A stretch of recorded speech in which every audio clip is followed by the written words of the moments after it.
शुभ सकाळ नमस्कार। आज खबर पर आपण मानक स्वागत। वीडियोटी संपूर्ण देखा अनुरोध। चाषी मानक आसिले खुशी खबर, सरकार देले खुशी खबर। खरीफ ऋतु धान संग्रह और चाषी पंजीकरण अवधि वृद्धि घोषणा कले मुख्यमंत्री। चाषी को आश्वासन देले मुख्यमंत्री मोहन माझी। गोटे भी चाषी पंजीकरण वंचित हेबेनी। मुख्यमंत्री निर्देश क्रमे खरीफ ऋतु धान संग्रह निमंते जारी प्रक्रिया अवधि को वृद्धि करा जायछि। एही पंजीकरण प्रक्रिया गत जुलाई 19 तारिख आरंभ होइथिला बेले यह चलित मास 20 तारिख पर्यंत धार्य करा जायथिला।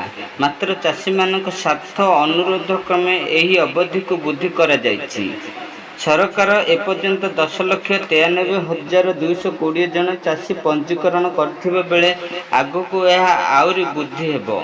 एतिसह पंजीकरण प्रक्रिया को सर्वकरण करा जायथिबा कहिसेंती खाद्य जोगान खाउटी कल्याण मंत्री कृष्णचंद्र पात्र। वीडियोटी जदि भल लगी थाए ताहले वीडियोटी को लाइक सब्सक्राइब करी रखिथांतो जहाद्वारा आपन पाखरे सर्वप्रथमे हमर खबर पहुंची परिबो।